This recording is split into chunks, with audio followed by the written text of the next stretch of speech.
Hello guys, வணக்கம். This is அன்பு Ceylan. இன்னைக்கு நம்ம என்ன பார்க்க போகிறோம் அப்படின்னா, இன்ட்ராடேக்கான ஒரு பெஸ்ட்டான ஸ்ட்ராட்டஜி தான் இந்த வீடியோவில் என்டையராக பார்க்க போகிறோம்.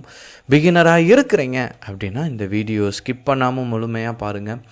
எஜுகேஷன் பர்பஸ்க்காக என்னுடைய டெலகிராம் குரூப், வாட்ஸ்அப் குரூப்பில் இணையனும் விருப்பம் உள்ளவங்க டிஸ்கிரிப்ஷன் பாக்ஸில் லிங்க் கொடுத்துருக்கேன். அந்த லிங்க்கை பயன்படுத்தி பயன்பெற்றுக்கொள்ளலாம். இப்போ நம்ம வீடியோக்குள்ளே போகலாம். வீடியோ பார்ப்பதற்கு முன்னாடி வீடியோவுக்கு லைக் பண்ண மறந்துடாதீங்க. அதே சமயம் நம்மளுடைய சேனலை சப்ஸ்கிரைப் பண்ணவும் மறந்துடாதீங்க. அதாவது நீங்கள் முழுமையாக ட்ரேட்குள்ளே நீங்கள் இறங்கி ட்ரேட் பண்ணுறீங்க, உங்களுக்கு வந்து ஃபுல் ஃப்ளெஜ்டாக நான் ஃபுல் டைம் ட்ரேடராக ஆகணும் அப்படின்னு நீங்கள் நினைக்கிற தருணத்தில் உங்களுக்கு பேசிக்காக நாலேஜ் இருக்கா, நம்ம தொடர்ந்து ப்ராஃபிட் பண்ணுறோமா அப்படிங்கிற டவுட் இனிஷியலாக வரும். ஏன்னா நம்ம ஒரு ஜாபை குயிக் பண்ணிவிட்டு கூட நம்ம ட்ரேடை எடுத்துகிட்டு உள்ளே வரலாம். சரிங்களா, ஒரு கரியராக பில்ட் பண்ணணும் அப்படின்னு நினச்சிட்டு நம்ம இதுக்குள்ளே வரலாம்.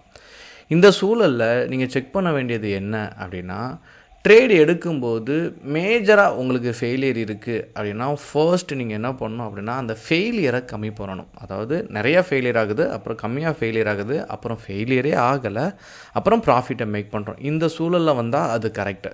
நான் ஃபஸ்ட்டு நல்லா பணம் பண்ணிகிட்ருக்கேன், எனக்கு நல்லா வந்துட்டுருக்கு, இப்போ அதை விட கொஞ்சம் கம்மியாக வந்துட்டுருக்கு, இப்போ சில சமயத்தில் குறையுது இல்லை கூடுது அப்படிங்கிற மாதிரி இஷ்யூ இருந்துச்சு அப்படின்னா உங்களுக்கு ட்ரேட் தெரியலை அப்படிங்கிற அர்த்தம். ஏன் அப்படின்னா, இனிஷியலாக ஸ்டாக் மார்க்கெட் யாருக்கெல்லாம் பணம் கொடுத்துச்சோ அவங்ககிட்ட என்டையராக லாஸ்ட் ஏன்னா எல்லா சேவிங்ஸும் உள்ளே கொண்டு வந்து போட்டுருவாங்க. கடைசி ஒரு நாள் லாஸ் ஹெஜ் பெரிய லெவலில் வரும், அந்த லாஸோடு அவங்க அவுட் ஆயிடுவாங்க. அதனால தான் எப்போவுமே கற்றுக்கிறத இனிஷியலாக எஃபோர்ட் போடுங்க அப்படிங்கிறது தான் இங்கே முக்கியமான விஷயம். இப்போது நான் ஒரு ஸ்டாக்லேயோ ஒரு இண்டெக்ஸ்லேயோ நான் ட்ரேட் எடுக்கிறேன் அப்படின்னா நீங்கள் முக்கியமாக கவனிக்கக்கூடியது ஒரு 3 விஷயம் இருக்குது. ஃபர்ஸ்ட், சரிங்களா, நீங்கள் வச்சுருக்க ஸ்டாக்கில் இந்த மாதிரி ஓப்பனும் லோவும் சிமிலராக இருக்கான்னு பாருங்கள். பை சைட் ட்ரை பண்ணுறீங்க அப்படின்னா, சரிங்களா, சில சமயத்தில் எக்ஸாக்டாக பாருங்கள். இந்த மாதிரி எக்ஸாக்டாக இருந்துச்சு அப்படின்னா ரொம்ப நல்லது. சரிங்களா, இந்த மாதிரி சிமிலராக இருந்தாலும் ஃபைன் தான். இப்போ ஏன்னா பாயிண்ட் வித்தியாசத்தில் தான் இங்கே மாறுபடுது, 80 பைசா அப்படிங்கிறதுலாம். செகண்ட்ரி என்ன அப்படின்னா, இங்கே இருக்க பர்சன்டேஜ், இந்த மாதிரி 3% ஏறி இருக்க ஸ்டாக்கில் போய்ட்டு நீங்கள் ட்ரேட் எடுத்தீங்கன்னா என்ன வரும்னா ப்ராப்ளம் வரும். ஏன்னா நேற்று அன்புங்கிற ஸ்டாக் ஒரு விலை வந்து 100 ரூபா, இன்றைக்கி அது கேப் அப்பில் ஓப்பன் ஆகி 103% ஓப்பன் ஆகுது அப்படின்னா எல்லோரும் என்ன பண்ணுவாங்க, செல் பண்ணுவாங்க. அப்படி செல் பண்ணும்போது நீங்கள் போய் பை பண்ணிங்கன்னா உள்ளே மாட்டிப்போம். ஏன்னா அவங்களாம் செல் பண்ணிகிட்ருக்காங்க, ப்ராஃபிட்டை மேக் பண்ணுறாங்க. இந்த நேரத்தில் நீங்கள் பை எடுத்திங்கன்னா அங்கே மொமெண்டம் இருக்காது. அதனால் ப்ராஃபிட் இருந்தாலும் ரொம்ப நேரம் வெயிட் பண்ண வேண்டியிருக்கும், அந்த லாஸில் நம்ம வெளில போயிடும். அதனால தான் இப்போ நீங்கள் வந்து டெக் மஹிந்திரா எடுக்கிறீங்க அப்படின்னா ஒரு ஐடியை பேஸ் பண்ண கம்பெனி, சரிங்களா, டெக் மஹிந்திரா அப்படி இருக்கும்போது நீங்கள் என்ன பண்ணுங்கள் அப்படின்னா, மார்க்கெட் டேட்டா வந்துருங்க, இண்டிசஸ் அப்படிங்கிற இடத்துக்கு வந்துருங்க.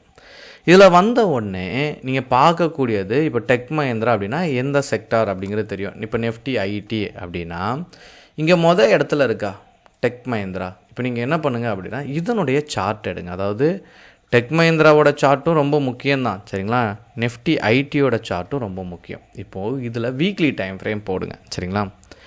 இதுபோல் டெக் மஹிந்திராவில் என்ன பண்ணுங்கள், வீக்லி டைம் ஃப்ரேம் போடுங்க. இப்போது இதனோட வீக்லி டைம் ஃப்ரேம் க்ரீனாக இருக்குது, சரிங்களா, டெக் மஹிந்திராவில். இதனோட இண்டெக்ஸோட வீக்லி டைம் ஃப்ரேம் ரெட்டாக இருக்குது. இந்த மாதிரி இருந்துச்சு அப்படின்னா நீங்கள் ஸ்கேல்பிங் தான் பண்ணணும். எதில் அப்படின்னா டெக் மஹிந்திராவில். இப்போ நிறைய பேர் என்ன பண்ணுவாங்க அப்படின்னா இந்த டே டைம் ஃப்ரேம்லலாம் என்ட்ரி கொடுப்பாங்க, சரிங்களா.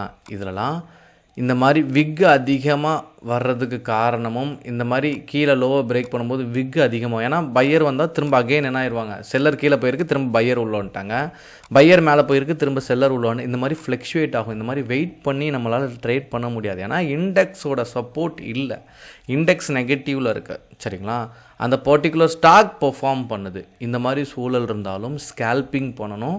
ஸ்கேல்பிங்னா 3 to 5 மினிட்ஸில் ஒரு ட்ரேட் எடுக்கிறீங்கன்னா க்ளோஸ் பண்ணி பழகணும்.